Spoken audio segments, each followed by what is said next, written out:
It is the night or the Bearcat Bounce podcast. I messed it up right out of the damn gate. Son of a.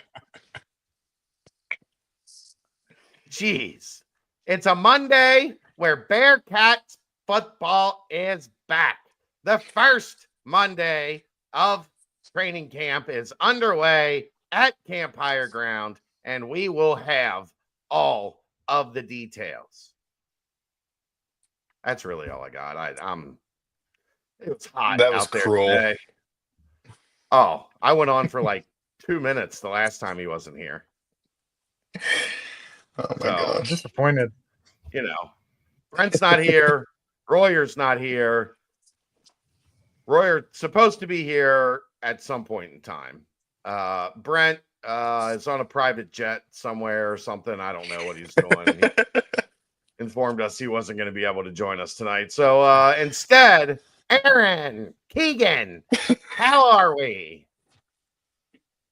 I'm doing fine. I'm so much better after this impersonation. Yeah, I mean, you would have really enjoyed the last one. The last one I really nailed. This one I messed up from the opening word. So, you can't get them all right. Aaron, literally. Keegan and I sat there and watched practice, didn't move, and just sweated profusely. I'm just now starting to dry from the humidity that was in the air. As soon as I saw there were some storms that rolled through there from like noon to 2 o'clock, and I knew when I'm getting ready. I knew immediately the humidity was just going to be 1,000%.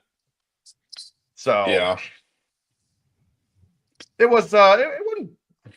The sun wasn't out, so the temperature wasn't terrible, but the humidity was way up there.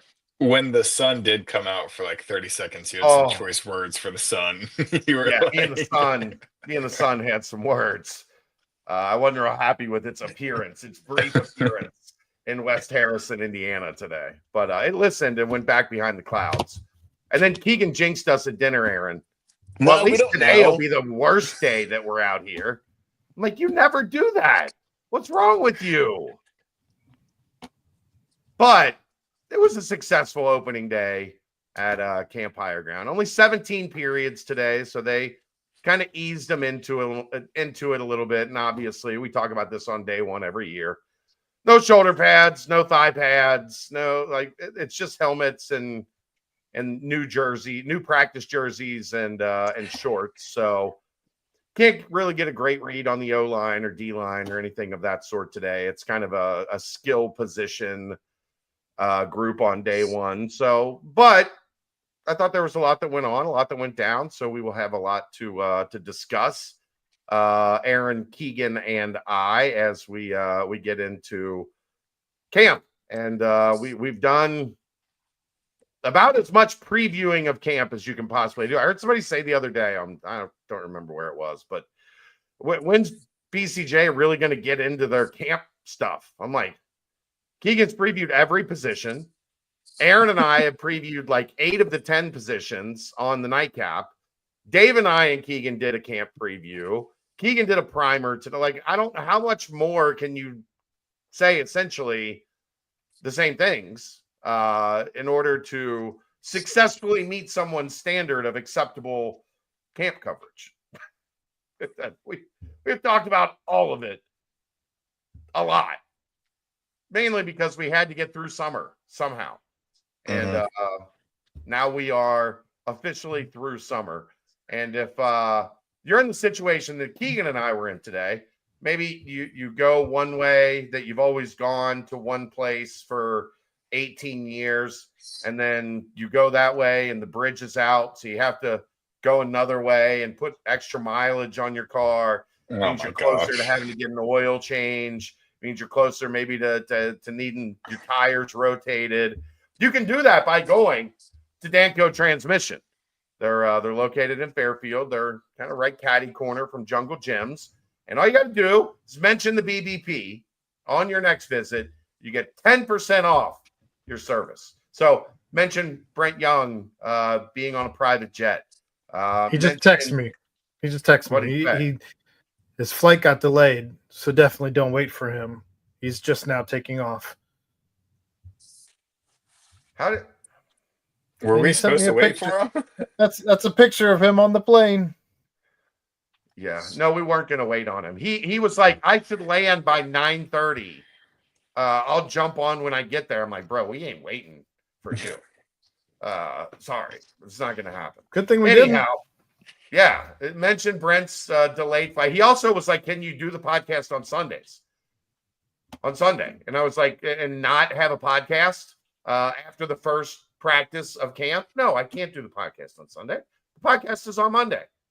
Could have given the people another preview. Herding cats. I'm herding cats, ladies and gentlemen. Ryan is dealing something with his landlord. Brent's on a plane. Hope maybe I'll get lucky and there'll be snakes on that plane. I think that makes me the fat lazy cat that doesn't move. I'm always here. You're always right there in that chair. I'm always here.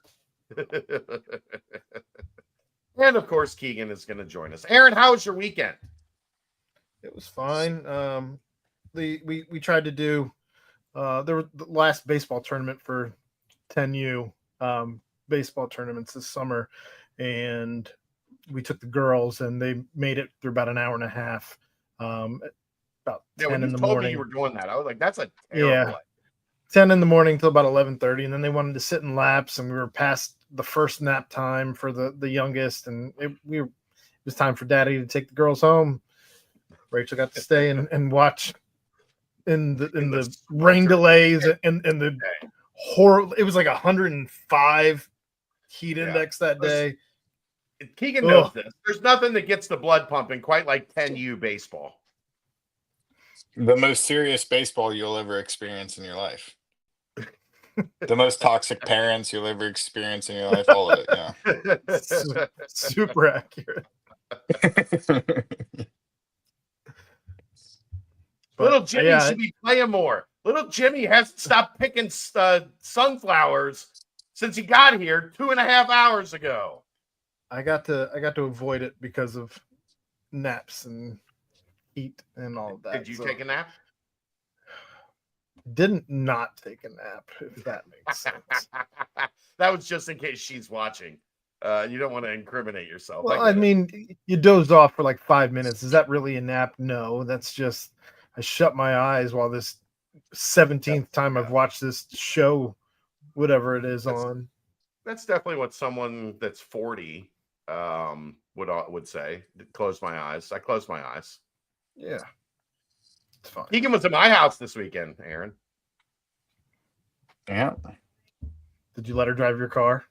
Oh God, no. You'd have to pay me how much money it would take to buy a new car for me to let her drive my car. He does pay you.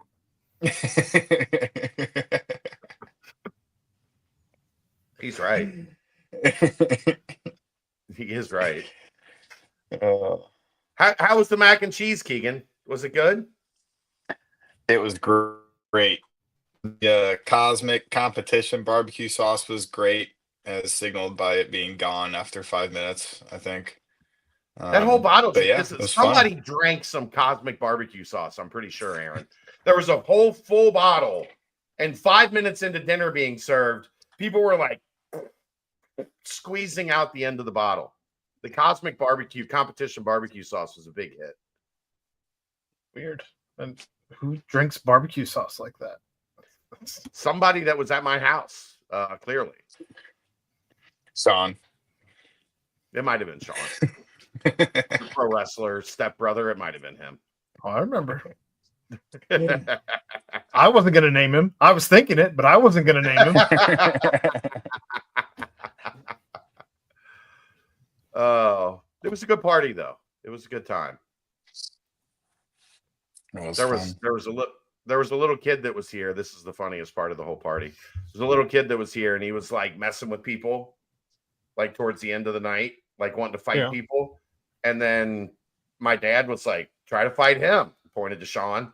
So I pulled up a video of one of Sean's matches, and as Sean like is getting introduced and coming down to the ring, like the kid looks and sees him come out from the curtain, and he looks over at Sean. He looks back at the phone. He looks over at Sean. He looks back at the phone. He lets it sink in for a minute. And he looks at me and goes, I'm not messing with him. Probably smart. Probably smart. You might be 5, but wise beyond your years. Yeah. But yeah, it was a good time, Keith. Thanks for stopping by. Kelsey appreciated it.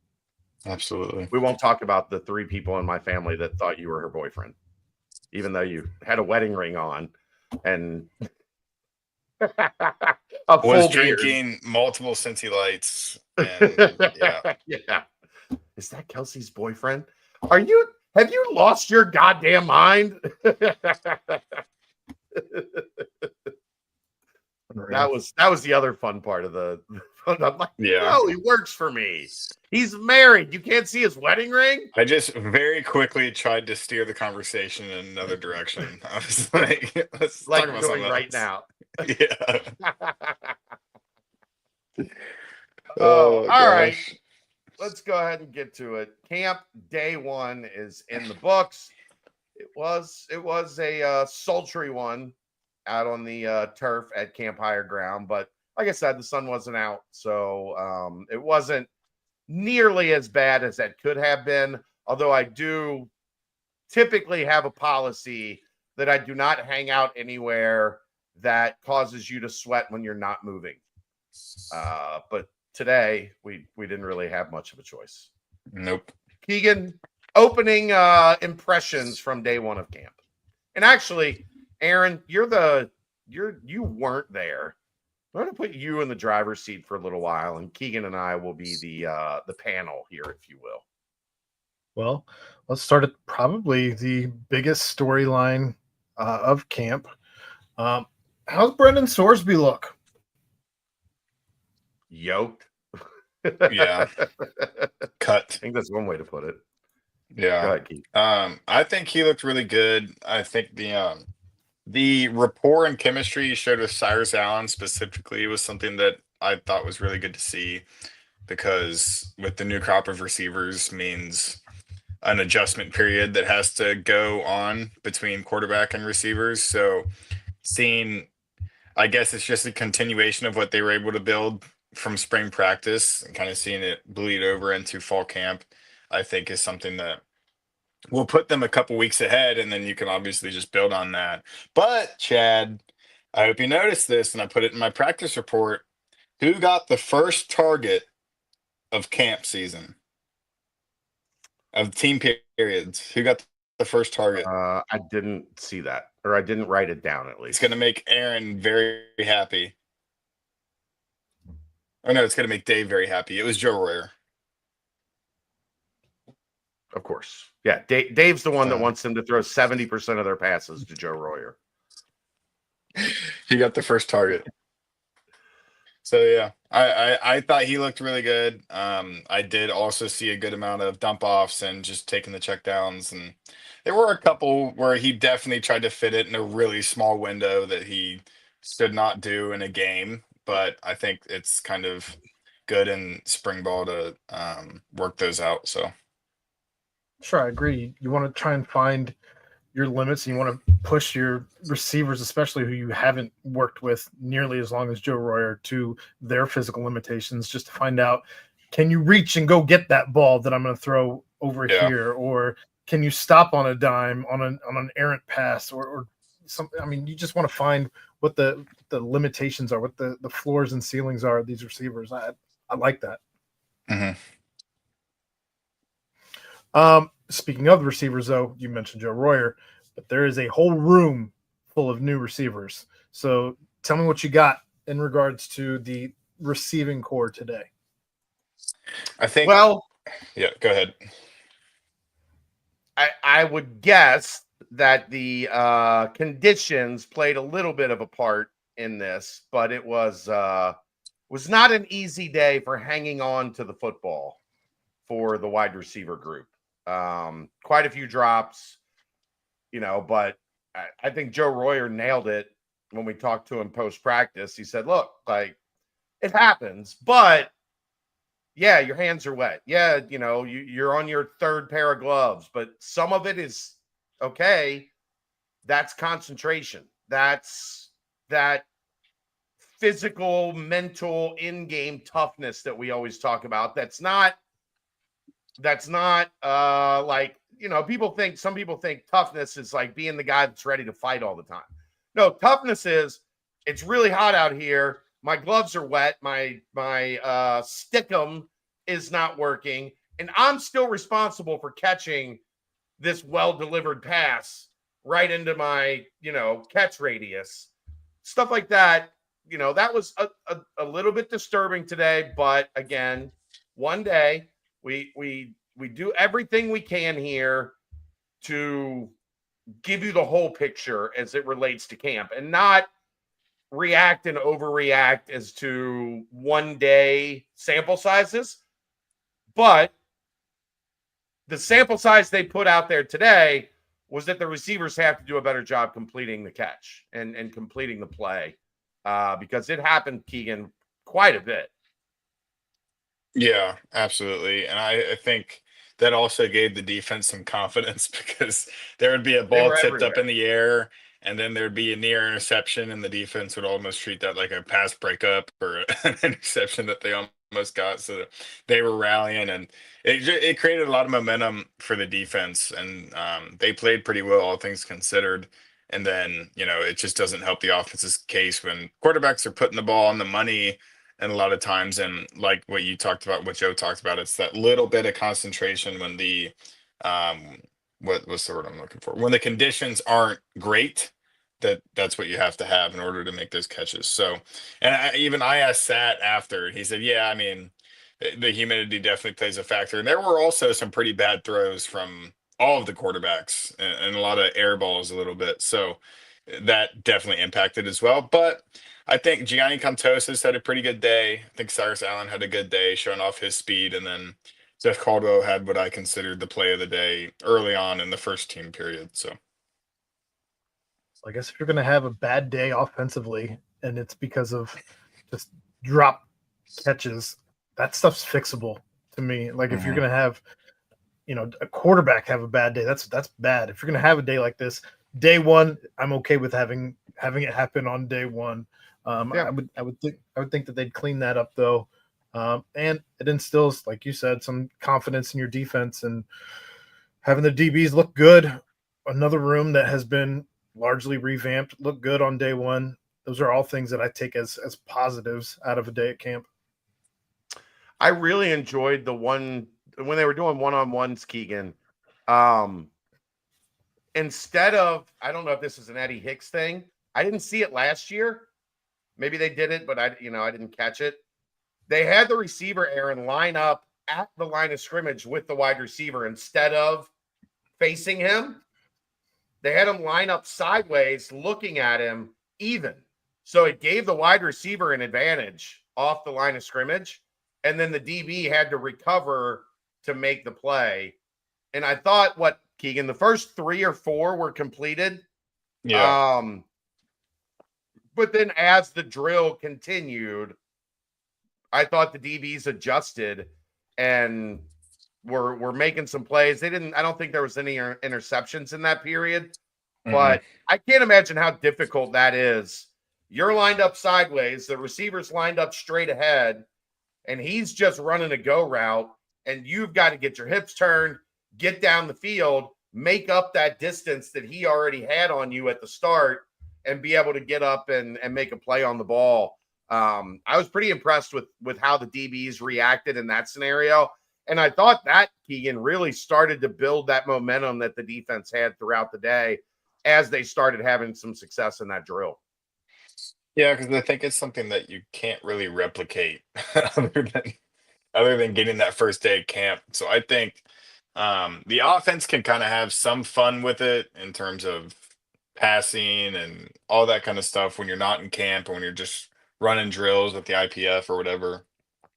But that like physical competition of it, I think, gave the DB some juice. And it was also good. Like Daniel James had a good day. Matthew McDoom had a really good day as well. And I think the cornerbacks and safeties are something that we'll have to flesh out in terms of where everyone lands and the 1 and the 2 deep. So But day one, it was a lot of good from the corners. When you say Matthew McDoom had a good day, what does that mean exactly? As we're, I think, all a little curious as to what cornerback one could potentially look like. Yeah, I think he had a couple PBUs in that drill that Chad was just talking about, and then he had an interception late in the last team period before the end of practice. And even Sat was asked about him after practice, like, "Are you convinced that he can compete in the Big 12?" And Sat says, "Look, he's the fastest player on our team, so he definitely belongs from a talent perspective." And I think he showed on day one that he can keep up with Big 12 caliber receivers. So I would expect them to continue stacking those days and kind of separate himself from the pack and really show that UC has a legit cornerback one instead of, kind of uh, anyone on the team or the first three guys could interchange at that cornerback one position. So There was day one that. Go ahead. Go ahead. No, go ahead, Aaron. I'll get to it in a minute. Well, I was just going to say, so day one, you'd say that Matthew McDoom beats Logan Wilson in that competition for cornerback one. Yes. If he's the fastest player on the team, like that elevates you a couple levels in my mind. I think it goes deeper than being the fastest player on the team. Like track speed doesn't get you anywhere in football, unfortunately. We've seen a lot of guys that are the fastest guy. Rarely is the fastest guy on the team a good player. Usually. I mean, but it's also not exactly a bad thing. No, it's straight line. But I would say a bigger thing is he did make a bunch of plays on the ball. Like he was active and giving the receivers a hard time today. And I think that's what you're looking for. I thought he was, and I know he was new and he was picking everything up. I thought he was kind of quiet in the spring. So yeah. I was interested to see like what kind of statement he tried to make coming out on day one of camp. And he definitely did because, like I said, day one, you're not getting a lot from the offensive linemen and defensive linemen that you can really take anything from. So day one is going to be a lot about quarterbacks, wide receivers, and defensive backs. And of all those guys, I think you would agree, Keegan, McDoom probably had the best day. I saw he was your dude of the day. I would have fully agreed with that today. Yeah, definitely. And he was the number one guy out there taking punts too. Mm-hmm. Or at least he was first in line. Well, that brings me to an entirely different topic because that would be probably topic 3 that I would want to cover as we talk. We talked to Sorsby and the receivers. We talked secondary. Let's get the special teams because special teams was a mess for a large portion of the year last season. It was even messier the season before. So now another room that's largely revamped again. You got a new coach there. So I'm very curious as to what special teams looked like on the day, even though it is day one of camp. And I don't expect a ton here, but still would like to know. Keegan, you want to go or you want me to take it? I'll take it, and then you can add on whatever. Okay. I think it was refreshing to see a special teams coach that looks like he has a legitimate formula and like he has a legitimate way of going about things. There were a lot of drills that were very different from what we've seen over the past couple of years. It looked like they were more in depth. About them. No. They're being very secretive about their special team stuff, Aaron. Good special team. Good. But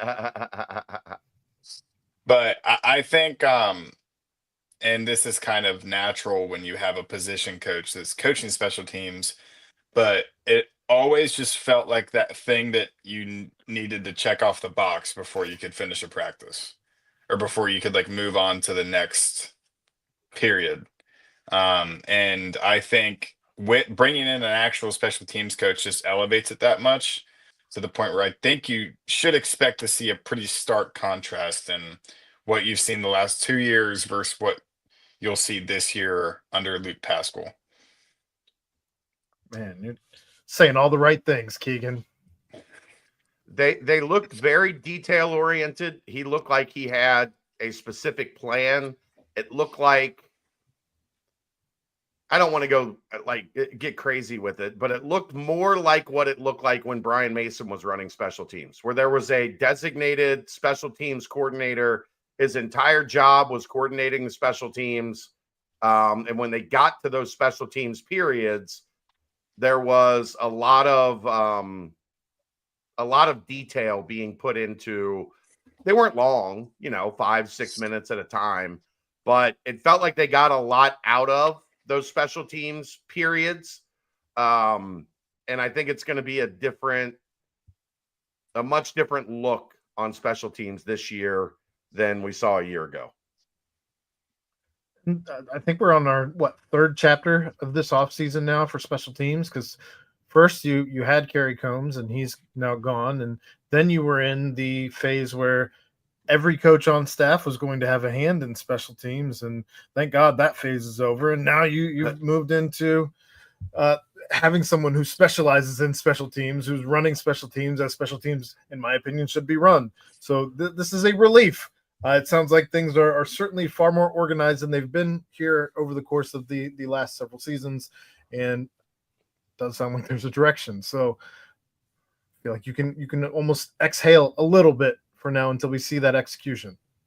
Yeah, I mean, you still need to see him go out there and do it, but Right. it looked a little more specific. It looked a little more detailed, at least on day one. So, that'll be something that we'll continue to monitor as camp goes on. But I liked what I saw, at least, from this first version of Luke Paschall's special teams unit. And I'm going to get him for a conversation here at some time in the near future, so we can hear from him and hear, his philosophies on special teams.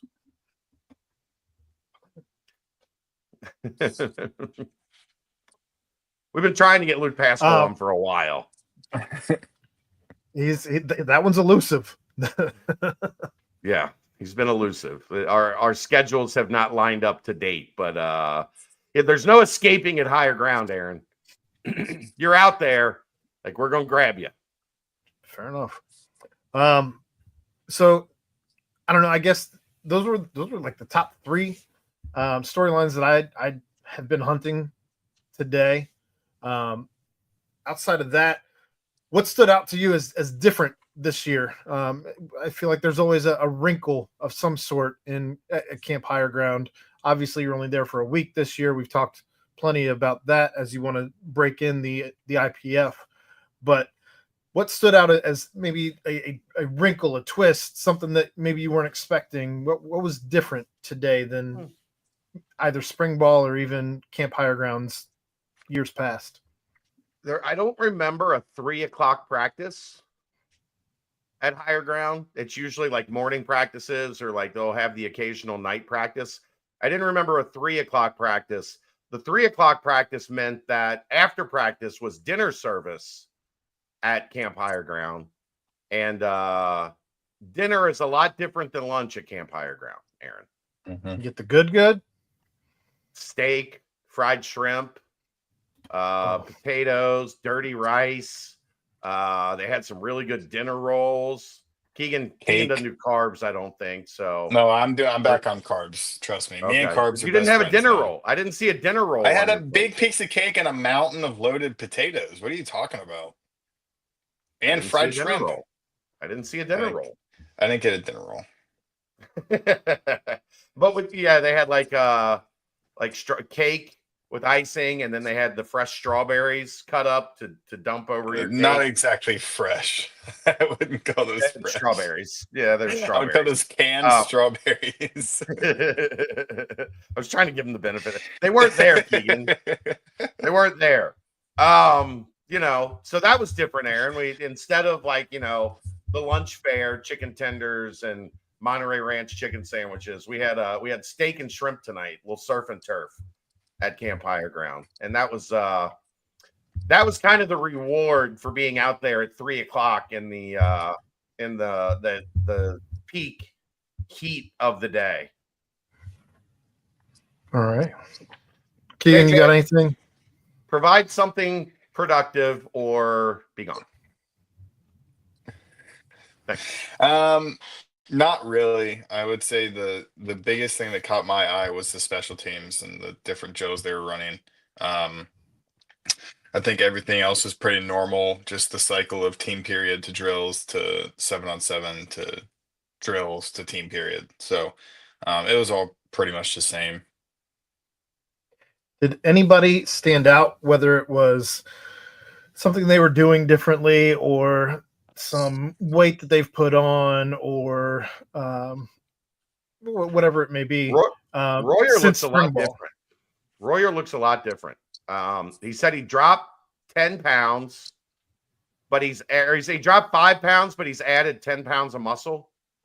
So cut a significant portion of non-productive body fat off, and he looks impressive. Like he doesn't look. I thought he looked more like an inline tight end. Yeah. At times last year, as bulky as he was. If you remember, he was a skinny kid in high school. Like there was some argument over was he a wide receiver? Could he really play tight end?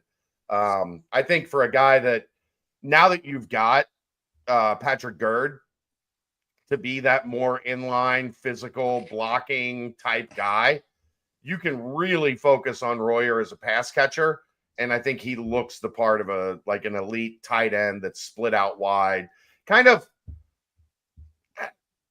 similar body style now, Aaron, maybe to Gesicki, where Gesicki for the Bengals is a little thinner, a little bit more mobile, a little bit more agile. I thought Royer looked a little bit more in that mold than he did like a traditional tight end mold that we saw him last year. I hope that means we get to see a Joe Royer gritty. I think his arms are like twice the size of Gesicki. He's bigger up top, but if he added a half inch or an inch on his arms in this offseason, I wouldn't be surprised. Yeah, I mean that's a lot of where you're gonna see that transformation. Arms, upper body, chest. Yeah. Is he the only one then that stood out as looking a little different than spring? Not physically, but Taden Barnes looked like he was showing his chops as a vocal leader at that safety position. He was like yelling and directing people and trying to line up the defense during 7-on-7s. And that was something that surprised me. So I was impressed to see that. You had a lot on safety today. Go through what you saw on safety. Do you want me to get into specifics of like rotations and stuff that I saw? A little bit, yeah. I mean, you don't have to give it all away, but talk a little bit about it. I think the two most interesting things that I saw were Christian Harrison and Taden Barnes rotating at field, when I kind of thought that Barnes was going to be field and then Harrison would be boundary, because Barnes is kind of like that coverage guy that they brought in. Also, Quavo Sabor was playing some field, not necessarily with the ones, but I had kind of pegged him as that star position, that he would kind of rival Jaquan Sanks as the two freshmen that would come in and play that position. So to see him playing field, and he actually made a pretty good play. I think those are the two biggest things. And then, Xavier Williams looking like the favorite. X Williams. That's what I'm going to start saying. Looking like the favorite. That other word.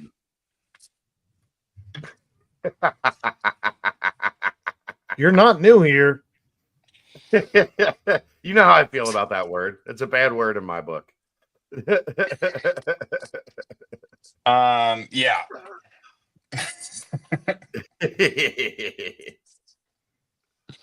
Go ahead. Sorry. Xavier Williams looking like the favorite to start at the star right now, at least from how I see it. I mean, that's going to be fascinating because you've got him, you've got Sanks, and you've got Peak all at that spot. Like, that's going to be maybe the biggest camp battle that we're going to watch unfold, to see if the new guy can unseat not only one starter, but kind of two. because really, I mean, it felt like towards the back end of the season, Peak was the guy that was out there more than Sanks. So, how is that rotation between the three of them going to look? Because I think all three are really good football players. So you can only play one of them. I think Peak has a role in the defense, but from what I saw last year, his pass coverage struggled a decent amount.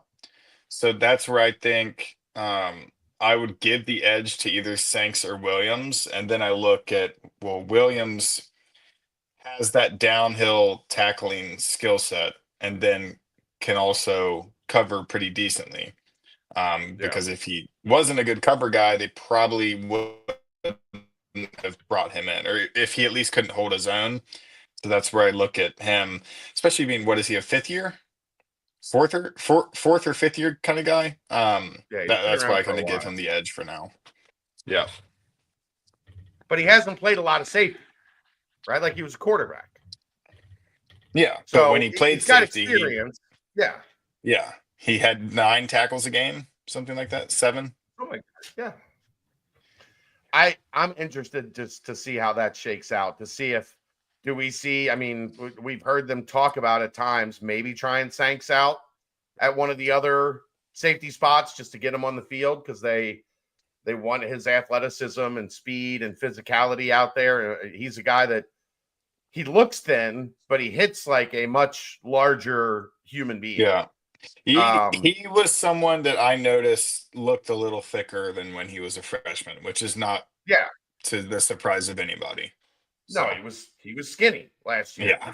And that's probably why he got a little dinged up as the year went on, because he is super physical. Like he is trying to lay the wood, but he didn't have a great coat of arms in delivering some of those blows. So it'll be interesting to see if, as things go on, do we see him maybe at boundary? What do we see him doing if Xavier Williams?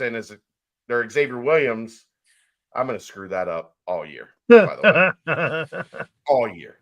So Xavier Williams, it's not you, it's me, but Xavier Henderson hasn't left my brain yet. So I'm working on it. I promise I'm working on it. But if Williams does look like he's the leader in the clubhouse to win that spot, are they going to say, okay, like we still really want Sanks on the field, so do we rotate them, or do we maybe move Sanks around a little bit? And Veit has mentioned that they're open to it. I'm just willing to see if it's, when or if we see it happen in practice. Mm-hmm. All right. Is that all you got then on safety? I know that was a lot on safety. I'm not. Don't want to cut you off if you have more. No, I think that about sums it up at safety. Who's wearing the green dot on defense? I did not even look for it personally. Mm. I'll check it out for you tomorrow, Aaron. All right. I'm just curious who's the quarterback of the defense is going to end up being. If you had to guess, who would you put as candidates? Jack Dingle, Golday, Thompson, one of those three. Christian Harrison would be a sneaky one. Yeah, could be. Okay. I don't know. That's a good one. It wasn't something I was dialed. A lot of day one is like looking at the field, looking back at your roster, looking at the field, looking back at your roster. Who is that? Wait. I don't remember that guy. Oh yeah, now I remember it. That's when the final whistle sounded, I was like, oh crap, I haven't talked to anyone today. I was like, well, I guess today's kind of about getting my bearings, and then I can go on to other stuff. Yeah.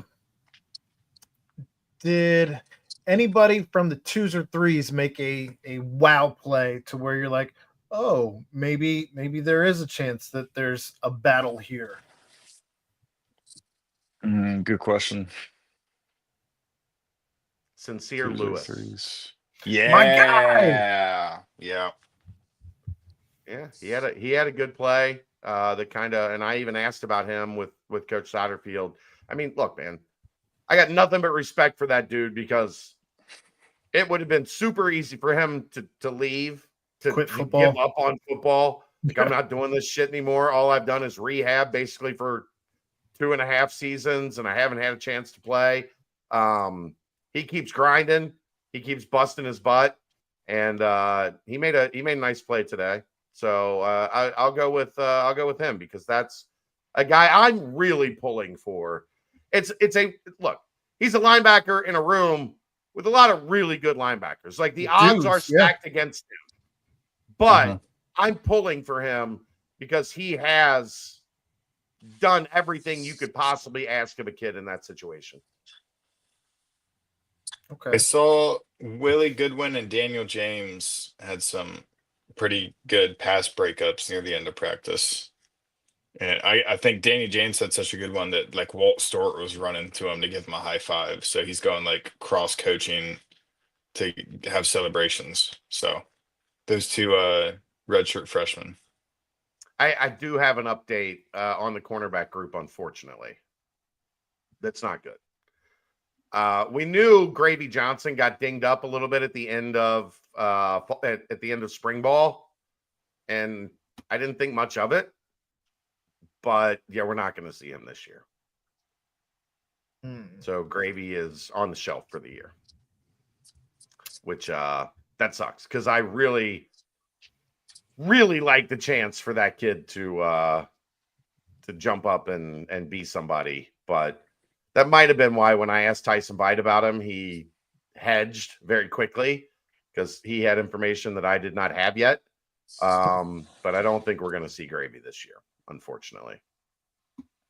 Gravy's in a can with no expiration date. Very good. But really, him, Evan Pryor was out today. Said it was like a hamstring type deal that they do expect him to be back this week. So, hopefully just a minor soft tissue deal, but those things can linger. So it's at least something to keep an eye on. Satterfield talked about it a bit at the end of practice. So it's not it's not something they're trying to keep a lid on. And he said he thought he would be back sometime this week while we were at higher ground. A lot of opportunity presented then for Chance Williams today, who I thought looked good. Hard to say how good they look when nobody's in pads, Sure. But he looked shifty, as you would expect a guy at 5'7", 190. You would expect that to be a shifty guy. He looked shifty. You'd hope. Otherwise, what you got going on for you? Look, man, we've seen guys smaller than that get the ball and be told to run up the middle. So, well, not in this regime, in a Ralph David Abernathy type situation. what a name! What a name! Oh boy. Real years. How did the battle at QB2 look? I know we talked a little bit about that even last night on the nightcap, but you want to do this or you want me to do it? You want me to do it, don't you? I'll do it. Brady Lichtenberg took the first snaps at backup, as in the next quarterback after Brennan Sorsby was Brady Lichtenberg. Right. Samaj Jones had some bad misses, some pretty bad overthrows on back-to-back throws. So definitely wasn't his best day. I know Chad had talked a lot about him taking a step forward in the spring. So I'm assuming today was just kind of getting the kinks out and just trying to work through it. Maybe the moisture, humidity could have impacted it, but there was a couple bad throws from him. He had a bad day. Like, legitimately, he did not have a good day. He did drop a couple deep balls in that looked good. That's never been a question, him being able to push the ball down the field. But my fear that I had hoped that he erased in the spring was that ability to put some touch on stuff inside 20 yards and he was throwing gas inside 20 yards to the point that they were sailing almost every time. Yeah. Like dangerously sailing just into the abyss of defensive backs. So I had concerns coming out of last season. I thought he alleviated those for the most part in the spring. And then today was a bit of a regression to that point. So hopefully, again, don't freak out about one day. Develop, and this is why we go every day. Develop the ability to see the bigger picture, be able to say, okay, he had one day, but then he stacked 2 or 3 good days after that, or he had one bad day, and now we're looking at 2 or 3 days where he hasn't been able to get back on track, and then you can be a little bit more concerned. But Brady Lichtenberg, the clear front runner for quarterback 2 after day 1. Would you agree? Do you feel like they're running him enough, Samaj Jones? You're not going to, especially right now, you're not going to. I know, but now that I think about it, like even back to spring, I feel like they weren't doing a lot of design runs with him. You're just not, the quarterback's not live. So what are you getting out of doing a lot of like design quarterback run? Yeah. Unless like, where that would be different, Keegan, if he was QB1 and that was going to be a big part of the offense, then I think you would see that incorporated more. I don't think they're going to have some design run plays for Sorsby, but I don't think it's going to be like, let's run Sorsby all the time. You know what I mean? So I'm not surprised that I'm not seeing much of that right now. Maybe even if he were entrenched as QB2, you would see him do a little bit more of that. And maybe we'll see it when the pads go on, that they want to get him a little bit more active there. But they didn't do a ton of team today. I mean, it was only 2 periods, 2.5 periods. So I'm not going to, you're not going to run him in 7-on-7. That defeats the purpose of 7-on-7. So maybe that's something we see a little bit later on. But yeah, they haven't done it with him a whole lot to this point. Okay. I guess my last question is, did anything else just stand out to you? Did you have anything that I'm missing with my questions here that you had written down in your notes where you're like, I think I'll write that down? Nothing that we hit. I think we've touched on most of the mental notes that I had from practice today. Defensive line, it was Corleone, Coleman, and Hunt as the first 3. I think Marquez Parker is going to really push for one of those spots. I would guess the Coleman spot as we go through camp. I don't think it's going to be handed to him. I think he's going to have to earn it. But I'm going to be interested in that one. Like, can he? If he's not 1, can he be 1B? Like, can he be that guy that is coming off the bench quick that you're going to get heavy rotation from? So we'll see. That's something I'm going to keep an eye on. Kamari Burns was behind Dante Corleone, I think. And then Rob Jackson working in with the 2s and 3s. So that's the early, and again, we don't really go heavy on what we're seeing on O-line, D-line until they've got at least the spider pads on. At least until there's, they're making actual contact and not playing patty cake. Joe Cotton is a very big human being. Big boy. Yeah. I can see why he jumps out on tape. Because he's a big boy and he looks like he moves pretty well. Like, he looks like he's got good footwork. Isn't a guy that's kind of, plodding out there. And a lot of times with offensive linemen, I like to watch them move from like station to station to see who's bringing up the rear. That wasn't a Joe Cotton thing, even as big as he is. Yeah. All right. Yeah, I don't know that there's any more that I can pick apart on day one of camp with no pads on, just helmets. Yeah. All right. That'll wrap up this portion. Oh, well, let's get to Leroy's quick question here. Do we think Brad Glenn is or has or will get the most out of his wide receivers? I think it's a really hard question to ask, Leroy, because I just don't think they've had a lot of talent at wide receiver the last 2 years for me to get a really good gauge on that question. And year one, they were not good at quarterback or wide receiver. That usually is a disaster for your passing game. Year two, much better at quarterback. I thought I thought they got the most out of Tony Johnson.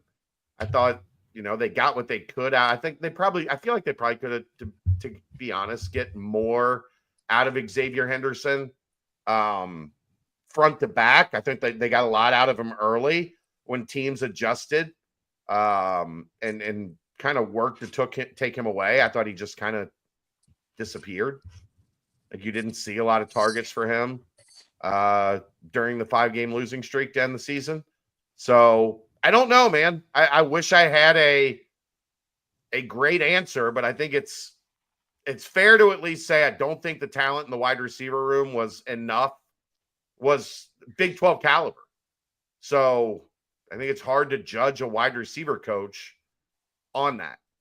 This year, so far from what we've seen, I think Cyrus Allen's really good. I think Caldwell's really good. I think Goody has a chance to be decent. And we'll see if Brad Glenn can get them where they need to be, because the swoon at the end of the season last year, I do think, was in large part because wide receiver wasn't good enough. How much of that is the wide receiver coach? How much of that was the talent wasn't there? How much of that was Sorsby not playing to the level we saw him play at early in the season? So, I think there's multiple factors beyond just Brad Glenn. But if you're a position coach and you go through 3 seasons where your position group doesn't get the job done, some fingers have to point in your direction. I think that's more than fair to say. Yeah.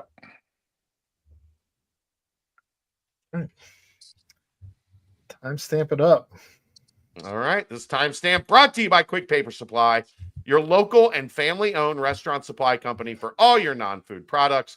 Quick Paper services over 150 restaurants with weekly low minimum next day deliveries. They provide a wide range of food service products, from to-go containers, cups, custom printed products, eco-friendly, and much more. They also have cleaning and restroom supplies for all your janitorial needs. Call Nick 513-470-2029 and reference Bearcats for 20% off your first month of purchases. All right. So I was hoping to have Royer by this point, so we could do riffing with Royer. What's happening with his landlord? I don't understand. I don't know. I asked him for any updates 18 minutes ago, and I have not gotten any. So Royer might be evicted by the end of the night. I don't know what's happening over there. From his apartment or this podcast? Yes. Where's Bryce Burton? Like, can we get Bryce Burton in here if on these days that Royer go to the pen, get Bryce Burton in here, give me somebody that's got some life. I don't know how you want to do this, Aaron. I guess we could talk about whatever we can talk about on the topic that everybody wants us to talk about. I don't have anything to say here because I don't know anything. I didn't even do anything. You guys do this one. I am all the way out of the driver's seat really here. Either. There's He at least covers the team. yeah. I just do the recaps after the games, bro. I will just say this on the Jizzle James situation. Get back all the way out.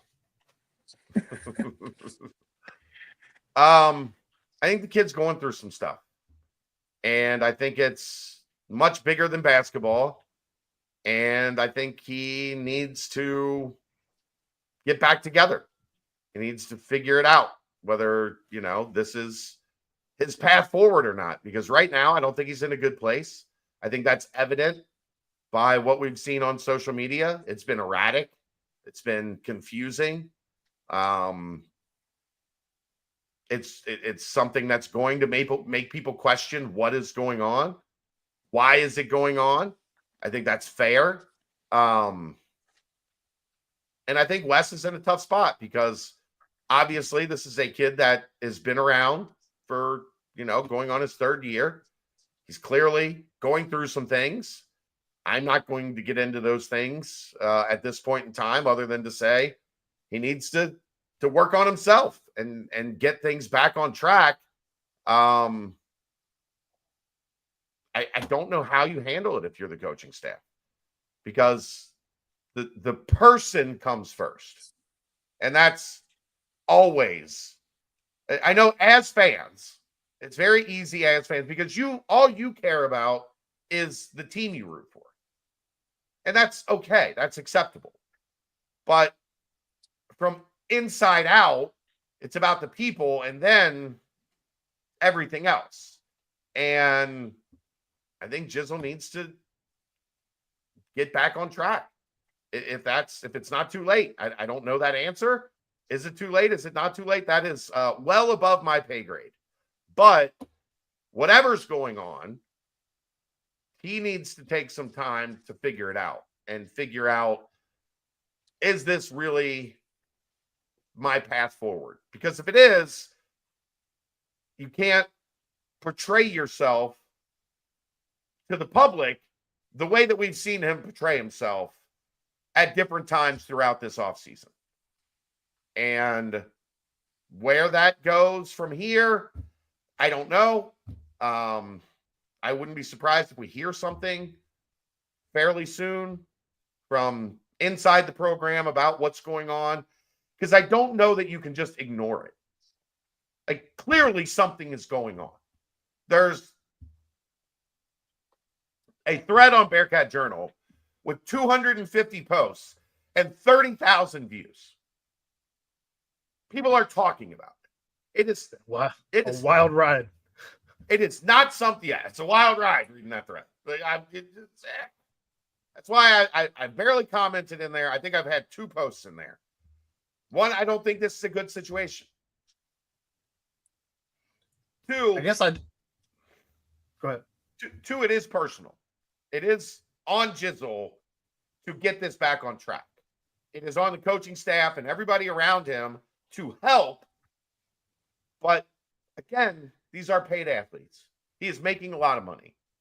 You have a responsibility to yourself and the university if you're being compensated at that level to be 100% in and not be doing the things that we've been seeing him do of late. That can't happen. So I don't know exactly how this ends. I don't have a great feeling about it, if we're being honest, but I don't know exactly how this ends.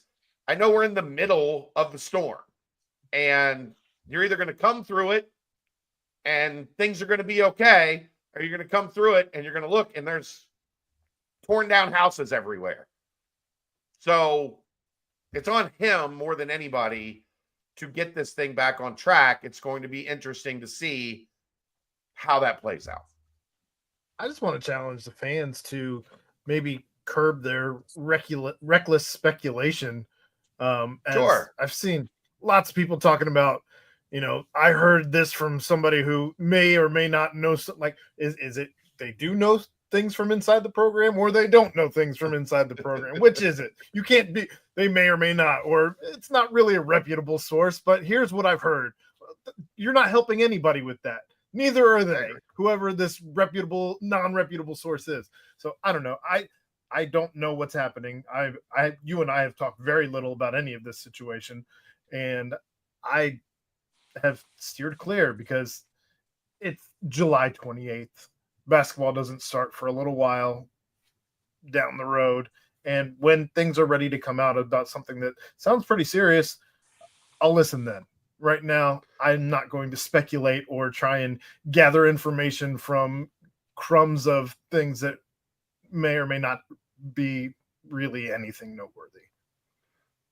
Fair. Like, you're not helping anything. My buddy's cousin that's a donor, and by donor it means sits like in the 8th row on the 200 level, and there's you got to remember, you used to have to pay $50 to UCATs to buy your tickets. Like, your cousin's not a donor, he has season tickets. I always used to crack up at that. I know it sucks because this is what happens when information isn't really, well, it's not at a point for public consumption because there's still a lot that's going on behind the scenes. Like, this is still an ongoing situation is the best I can put it. Like, so there's really not a lot I can comment on right now. There's really not a lot that the university is going to be able to say at this specific point, but that means people are going to speculate. That's just human nature. Like, sure. Look, everybody's talking about whatever it is that's happening because Jizzle has created a situation that made people talk, right? He put this on himself by posting erratically on the internet. Like, I know that's how these kids communicate these days, but you know what you don't do? You don't take DMs from your agent and share them publicly. That would, be like when I yell at Keegan via text and Keegan puts it out, in the world. I'd be really mad at Keegan. It'd be like you yelling at me and then me taking a picture of me texting Shannon Terry asking for a job and posting that on Twitter. It's like, what? I don't think, look, you could be the competition. I don't think you want to do that, son. Aaron has seen how I treat the competition before. It's not pretty. But, like, it's unavoidable because Jizzle has made it unavoidable. Sure. But let's at least allow some grace for some of this to play out a little bit more before everybody starts piling on. But I am fully in understanding that when Jizzle does what he did Thursday night into Friday morning and throughout the day on Friday, going live on his Instagram and whatever, people are going to talk. Like, you can't avoid that. The only way you can avoid that is if Jizzle didn't do what he did and put big red flashing lights that there's an issue right now with Jizzle James. So I get it. Like I said, I do think here, I don't know how soon, but I do think we'll get some more information as a little bit more plays out. But I'm not going to get into specifics other than to say, I hope the kid gets it taken care of, whatever it is. Like, whatever's going on, he's been a good kid. I've had no issues with him. Hopefully he can get done what needs to get done to get this thing back on track. I'm not overly confident right now, mainly because of what he did to make this much more of an issue than it would have been had it just been handled internally. He made it external, and that's never a good thing. When has that been a good thing in sports? When a guy, go back to whatever the thing it is, when a guy has taken what should be handled behind closed doors and made it public, there's very rarely good ends to those things. I mean, Shamar Stewart got $500,000 extra like 3 months early instead of having to wait that 3 months and still have to sign the clause. That's tomorrow's show. There's That's a teaser tomorrow. Yeah, for you. that's Tuesday night show. We'll talk about that then. But yeah, I mean, it's unfortunate. I hope it gets back on track. I hope it gets settled because he's incredibly talented. And I don't want to see, whether it's as a Bearcat or wherever else, I don't want to see his career derailed because of what's happening right now. And I'd like to see him stop making it more difficult on himself in the process. It's the kind of the best I got on that. I don't have any more to add. You, Keegan? Nope. Unfortunately, because of my schedule, I have not been able to get a whole lot more basketball info. This is a couple people were asking. This is the last week of summer workouts, and then they will take a break for a little bit and then start back up when classes start and do something similar to the schedule that they had in the summer, where you get 4 hours in the gym, 6 hours with Rayfelt. So that will continue once we get closer back to school starting here in a couple weeks. But they are this week, I think, wrapping up. That usually ends at the end of July. So this week they're wrapping up the summer program, and then they'll get back, do some work for a couple weeks, and then it'll be the official start of practices as we get ready for the season. Moving on. Yeah. Let's timestamp that. I guess it's not sponsored, so we don't have to do a Rippin' with Royer tonight. That was Rippin' with Chad talking about Jizzle. That's going to be the name of the clip when it's posted tomorrow. Yeah. Rippin' with Chad talking Ed's about on Jizzle. vacation. I don't know if there's going to be a clip tomorrow. We'll see. Yeah, we'll see. Ed goes on vacation right when we get the Satterfield Invite interviews up. So They're time stamped though. They are. Thank you. That timestamp brought to you by Quick Paper Supply. Quick Paper Supply, your local and family and restaurant supply company for all your non-food products. They provide mostly disposable restaurant supplies, to-go containers, cups, pizza boxes, to-go bags, can liners, napkins. They've been open since 2009 and are one of the largest minority-owned companies in the city. Call Nick 513-470-2029 and reference Bearcats for 20% off your first month of purchases. And with that, Aaron, let's get into the mailbag. Gonna be a quick one tonight.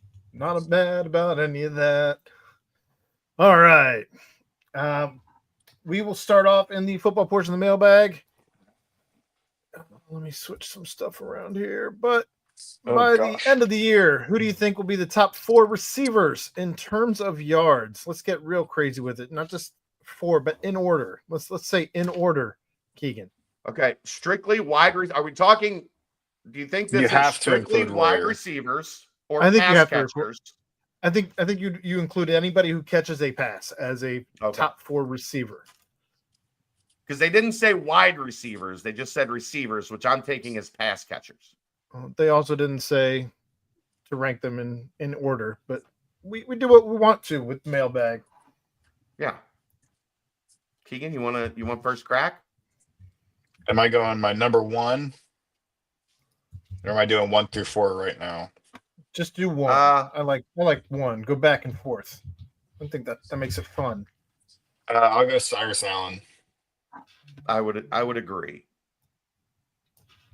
I think Cyrus Allen makes the most sense. I think he's going to get the most targets.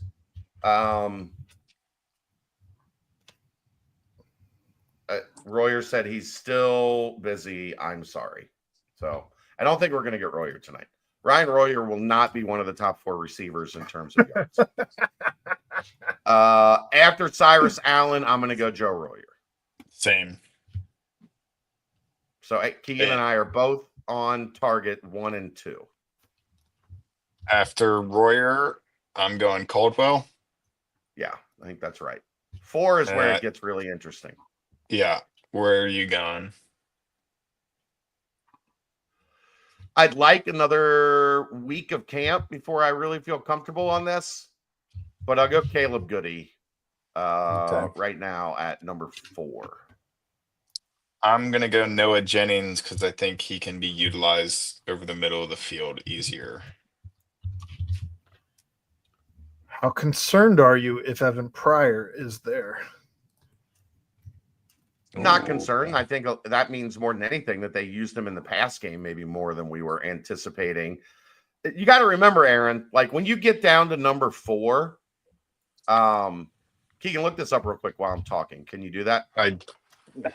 I don't have internet, so Okay. I can. probably What you got? Just look who up was who had the number fourth 4 most last yards. year, and what was the yardage total? I'm Because gonna I think one say- thing you have to remember with Evan Pryor is there might be some 50s and 60s in there where they get a check down to him and he finds a crease and takes it 50, 60 yards. Because I'm guessing number 4 probably wasn't but what, 400 I'm going to yards? say Jamoy Mays at 385. So if you're not talking about a ton of yards and Evan Pryor has 2 pass catches that total 130, let's say 120, let's say. Yeah, I got Xavier Henderson, 738, Joe Royer, 521, Tony Johnson, 449, and Jamoy Mays, 349. Cincinnati Bank, 349. Good job, Keegan. So I don't think it would be crazy if you saw a couple home runs from Evan Pryor that puts him in that 300 plus range on the season. Well, it does say they didn't on this AI answer from Google. They did not include Joe Royer in those top 4. So Okay. anyway,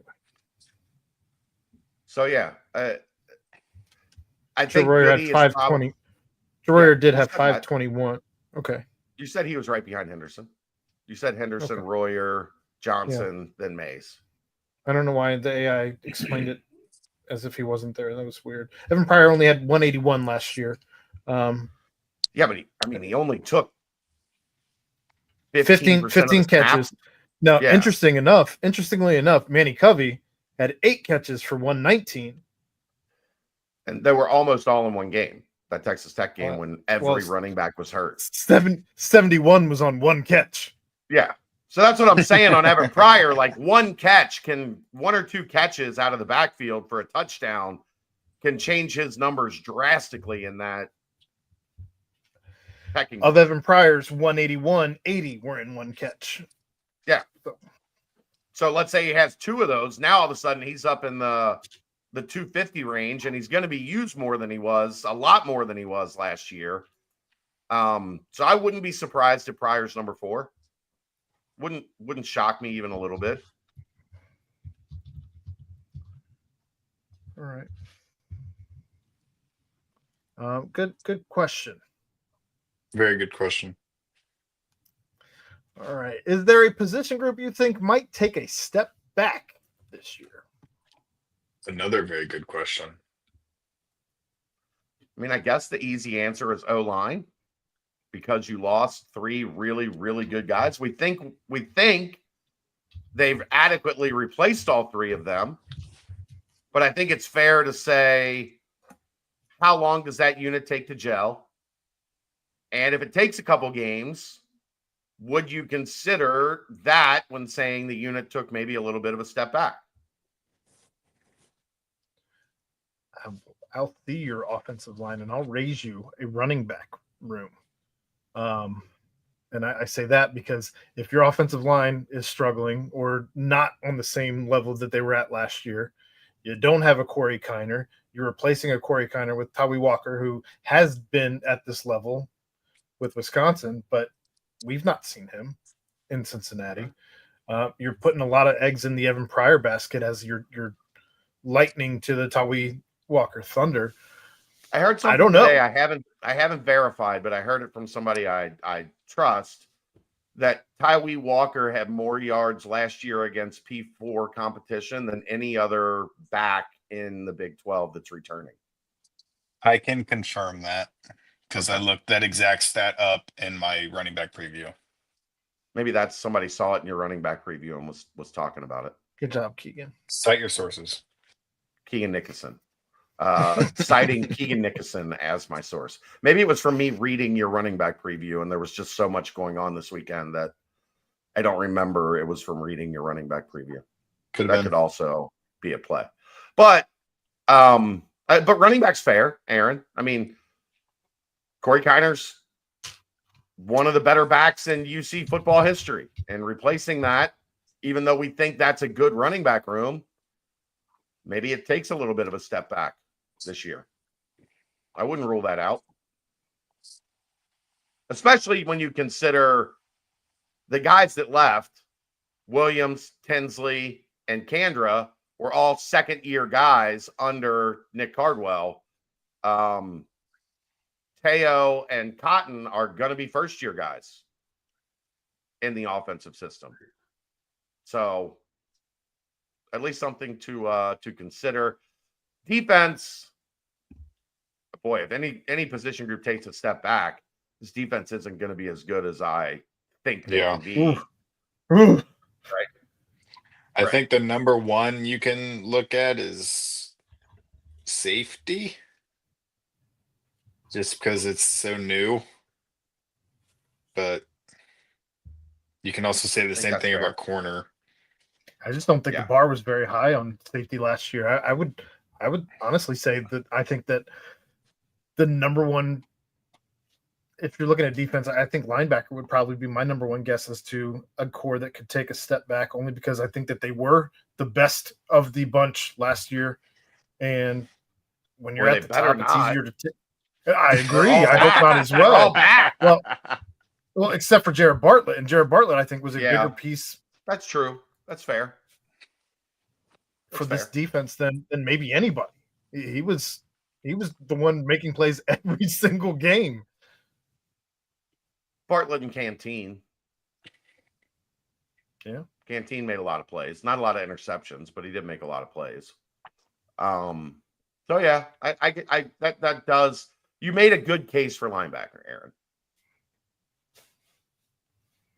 I try. Like, it can't be defensive line.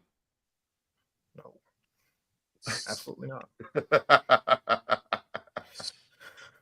Anyway, last question in the mailbag for football. Good questions tonight in football. Thought-provoking. Could a win over Nebraska by any amount have the UCLA effect that the Bearcats experience in Fick's second year? Could a non-competitive loss to Nebraska send the team into a confidence-draining spiral? Just how important is getting a win for this team? First off, Trevor, thank you for the donation. It's good to see you. We miss you too. Trevor, the GOAT, my personal GOAT. Keegan loved Trevor. I thought Trevor was okay. I thought he was okay. Yeah, he's all right. He usually sat a couple seats down from me at the window. Yeah. Yeah. And his radar sunglasses. Not all of us get those super high seats up by Justin Williams. Yeah. When he shows up. On the rare occasion that he graces us with his presence. His seat's just sitting there empty like he died sometimes. I'm going to start Tebow in that seat. We should bring a picture and just put it in his some seat. Flowers. What happened to the New York Times? Nothing is fine. Why? Why do you ask? Killer V, since I have mentioned, and I know you listen to all of these podcasts, I have mentioned the UCLA game probably, Aaron, 14 times this offseason? It's been at least a half dozen. I know that. And Ryan, I think, went on a diatribe at one point about how this could be just that same launching point as Ryan lived it.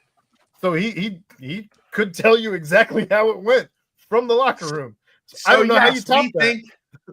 We think a win over UCLA could have a UCLA effect on this season. As we have talked about it many, many times from January to July. So I don't blame you if you tune us out in the offseason either, Killer V. I get it. He's here he listens to all the shows. He knows we think that. Look, there's a difference as we all know there's a difference, especially as men. We all know there's a difference between hearing something and listening. Paying attention. Yeah. A non-competitive loss to Nebraska send the team into a confidence spot. Yeah, of course. Like this is a measuring stick game for this team. There is a lot of confidence in this team right now.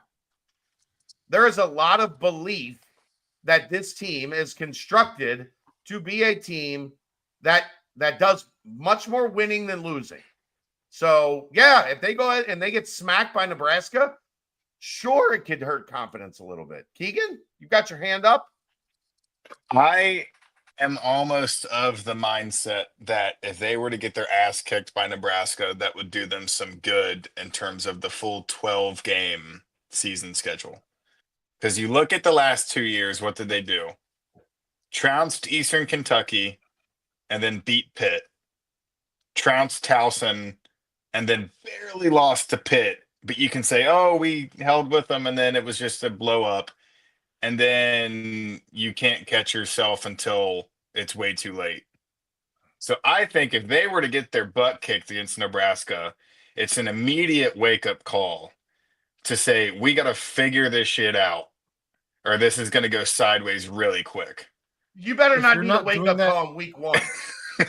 I was going to say, if you're not doing that in year what, 3, 4, 3 for Scott Satterfield, who's been doing this a long time. If you're not doing that going into week 1, you're not good at your job. And I don't feel that way about Scott Satterfield. Like, I genuinely think that he's got a vision. Like, I think he has a plan. So I don't think that you're going into week 1 as Scott Satterfield saying, well, we got our asses handed to us, especially after people have been crying for his job since the day he put ink to paper. I don't think he's taking this lightly. And I don't think that I really hope we're not talking about going into week 2. That's the wake-up call this team needed. Jeez. I'm with Aaron on that, Keegan. Like, I get what you're saying, Keegan. Like, being humbled a little bit, but I damn sure hope this isn't a team that is overly confident going into a neutral site game that's going to be. I talked to somebody the other day. Is that they're expecting somebody that is familiar with the back end of this and the ticket sales of this. 75-80% Nebraska fans. Like, this is going to be a Nebraska home game. If you're going in there overconfident, eek. And if you go in there and get your ass kicked, maybe they're not as good as we think they can be. Because I think this team has a chance to be pretty good. I doesn't necessarily mean I think they're going to go in there and beat Nebraska. But if they go in there and get their ass kicked, boy, that's going to be a nightcap that causes some sleeplessness at 1 a.m. on Friday, the 29th of August. You also missed making a bowl game because you lost the last 5 games of the season. Not 1, not 2, 5 in a row. You could have made a bowl game if you won any of those 5. So I don't think, especially the guys that are returning, need a slice of humble pie, because it was served to you. When do you think they figured out the season wasn't going the way it was supposed to last year? What week? Because they went and they beat Miami and Houston. So it was like 5-2. Yeah. So they went and beat Miami and Houston, and then who did they beat? UCF, barely scraped by UCF. And then Arizona State. Yeah. So, and then you realize maybe we aren't as good of a team as we thought we were at 5-2. That's all I'm saying. Because you beat Arizona State because they played the backup. You scraped by UCF throwing multiple interceptions. I think it was multiple interceptions. I think so. Whatever, but you were 5-2. Yeah. With So, like, trying to think, how many impressive wins were in that? I don't care. You were 5-2. Agreed. If you're winning is not easy. I think any coach will tell you at any level, winning is not easy, especially sustained winning. Luke Fickell talked about that during his entire run in 2021. That winning is not easy. Celebrate the wins, guys. That was a mantra, it seemed, week after week. But I don't know, man. At 5-2, you're not realizing anything that this season is not going the way that you want it to go. You are looking at a bowl game in the face every single week that entire time, and that I think that was at least the first goal that you wanted to get to last season was to get to a bowl game, get over that hump. Then you wanted to tack on a 7th or and an 8th. Well, but I mean, like they had West Virginia beat, had West Virginia dead to rights, had no business losing to TCU. Just run the ball. Like you're in situations where you were as good as you thought you. I don't think anybody we sat here at Keegan and said, let him off the hook.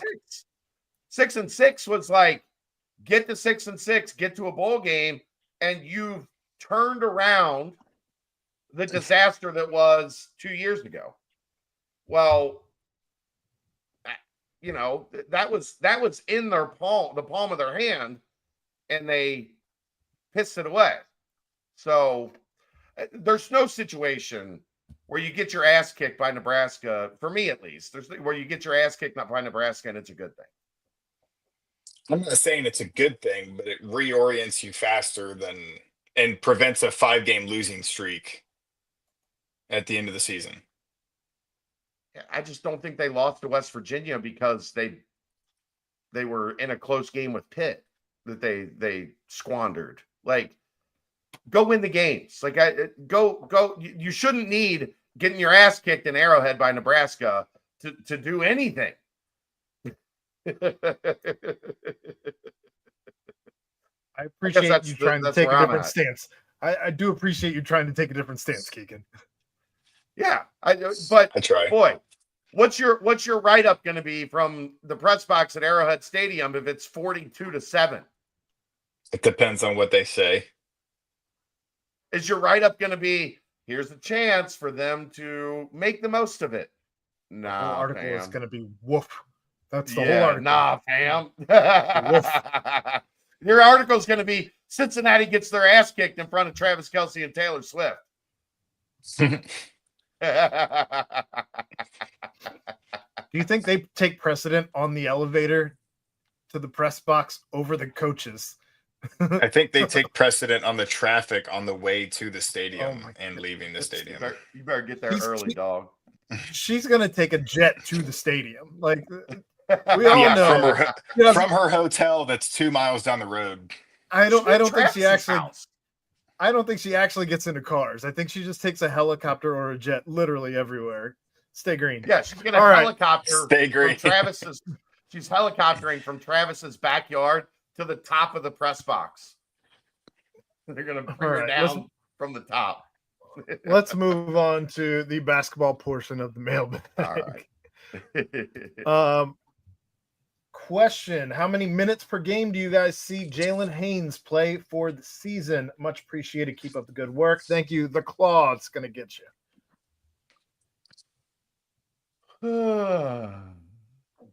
24. Look at 24 minutes a game. I like that number. I like that a lot. I think we're in a good. I think we're in a good situation if he's playing over 20. I would like to see him playing more than 20 because I think from every highlight that I've seen, his athleticism is more than I think he even gets credit for. Well, let's say at center, Chum, West doesn't like to play guys more than 28 or so minutes a game. Chum plays 27 minutes a game. That means Haynes is going to play at least 10 minutes a game at center. Maybe you work in Tyler McKinley a couple minutes, or you work in Javin Zella for a couple minutes. I don't think you're going to see Baba Miller at the 5. But then, so 10, 11 minutes at the 5, and then 11, 12, 10, 11, 12 minutes at the 4. Splitting with Baba Miller and Jalen Celestine or however you navigate that. My brain lands at like 24. Did you say 18, Keegan? 18. I think they're going to need his offense a little more. I think he can facilitate offense. I think he can be a guy that you can run offense around. Maybe not run offense through, but I think he's going to be a great screener. I think he's, just size and strength and physicality, the way he plays. I think he's going to be a great screener. And I think he's going to be a guy that you're going to see as a plus, handling the ball out top in those pick and roll, dribble handoff type situations where everybody, why does Aziz have the ball there? I think Jalen Haynes is going to give you a guy that is very productive with the ball there. I think the biggest question mark here is probably what can he give you defensively as opposed to Chum and Baba Miller, especially towards the end of a game. So I'm just kind of curious as to what he provides defensively in that regard. So, yeah. All right. Just considering what Jizzle has posted regarding the team, the school, and the coaching, as well as what he has done, Smith League incident, is there a trusted and viable pathway with an expected positive outcome for the team and the university back to playing basketball for the University of Cincinnati this year? This is a basketball and team related question, not related to the perception or existence of a mental health concern. What I will say to that is please see the timestamp from 54 to 108, where we discussed that at length. I don't know if you have anything you want to add to that, but go ahead.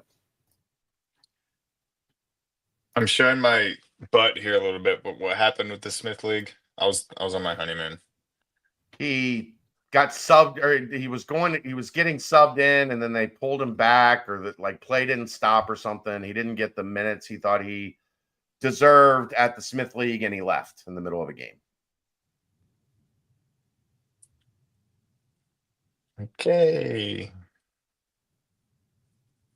I've said Moving really on. I've said all I really have to say on the issue earlier in the show. I don't have a whole lot to add other than what I've already said. 54 to 108. That's your timestamp. All right.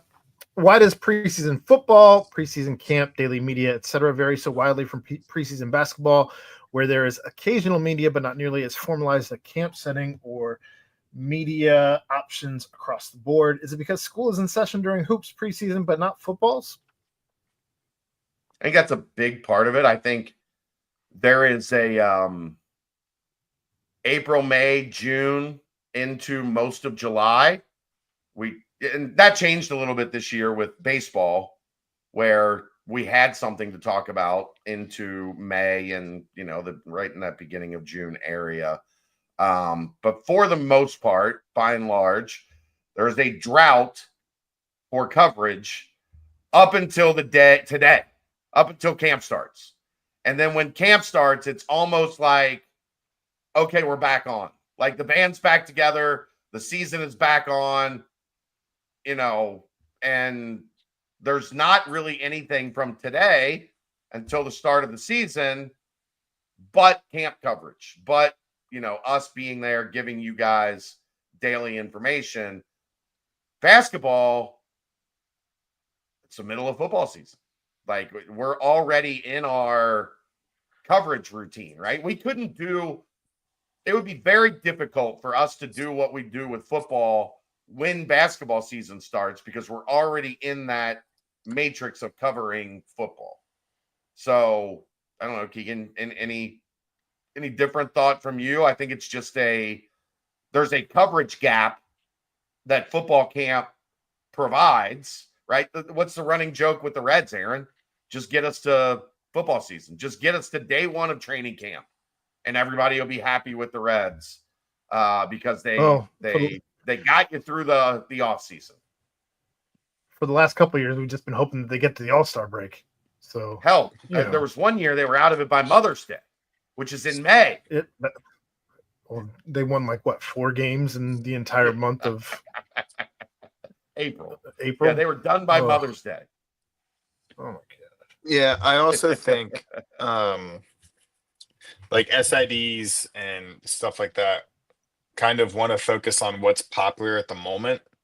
So like I don't think there's a big push to do multiple Wes Miller pressers during the summer. Like we got one last week, That's a the week and a first half one we've ago. had since the end of the season. Yeah. So I mean I think summer is mainly dominated by football, and that's what everyone is mostly interested in. And then when you get to like preseason for basketball, like you said, Chad, it's in the middle of football season. And also, basketball is much harder to actually nail down a day where it's like consistent because Yeah. games run different days, travel, way more travel. There's other media obligations that they have to do, like coaches show and stuff like that. So I think I think football is just way more segmented and way more. It's way easier to get in a routine because 90% of the time you're playing on Saturday and you have media on Tuesday, and then that's basically what it is. And then you have everyone at camp, and you're at the same place, and like that's what everyone wants to hear about it because football is a month away. So there's more of a push to do it. I also think football camp's a lot more interesting because you're talking about 50, 60, 70 guys. Yeah. Like, look, trust me when I say coverage of basketball practice every day for a month, whatever it is, leading up to the season. Oh, that would not it would not be fun. Like, there's only so much you can say every day. And we run out of stuff like when you get to like day 18 of camp. Like, I have already said all of the shit I can possibly say about all of these guys that are actually going to play on Saturdays. I couldn't imagine like day 12 of basketball camp talking about practice for the 12th consecutive day. Yeah. Oh, would not be fun. Would not be fun. Yuck. All right. Is the team on break currently? And if so, when does practice/training pick back up? So the summer workout period goes from the beginning of June to the end of July. So we are in the last couple days of that. And then it'll pick back up right when school starts. When the semester begins, they'll get back to the similar regimen that they were working on in the summer. And then I think it's 45 days from your first game you can start practicing. Like the official start of practice where you get 20 hours a week and Wes does his defensive boot camp for the first couple days, all that stuff. I think it's 45 days from your first game. Like football, it's 30 days. That's why they're starting earlier this year than they have in the past, because the game is on Thursday and not Saturday. So they get a couple day jump on the start of camp. So yeah, just about done with the summer program. And then as soon as school starts, they'll be back at it. Hooray. The last question in the basketball portion of the mailbag is also about Jizzle. Again, go back to 54 to 108 in this podcast. That was a late submission there. So last question in the mailbag comes from the Banks. Nothing in the baseball portion this week. From the Banks, though. Your Cincinnati Reds are 36-26 over the last 62 games with a .580 winning percentage. If they can play that well over the last 56 games, they end up 88-74. Over under at 87.5 wins. Is 88 wins going to be enough to make a wild card? I'm saying under.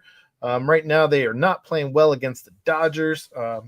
Looks like the strike zone has been very different for both teams from everything I'm seeing on Twitter tonight. But that's well, the Reds have 4 hits. That's not going to help you out a whole lot. It's not, you're playing the Dodgers. You're going to need more than 4 hits and 1 run to beat the Dodgers. Generally, but I don't see them sustaining 580 winning percentage over the course of the season. I will say this: the numbers on Terry Francona, historically, his teams are significantly better after the All-Star break than they were before.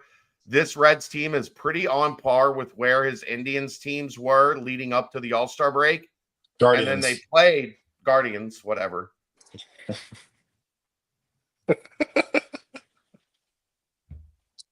And then they played about 580 ball in the second half of the season after the All-Star break. So at least there is some historical evidence that shows Francona's teams do play better after the break than they do before.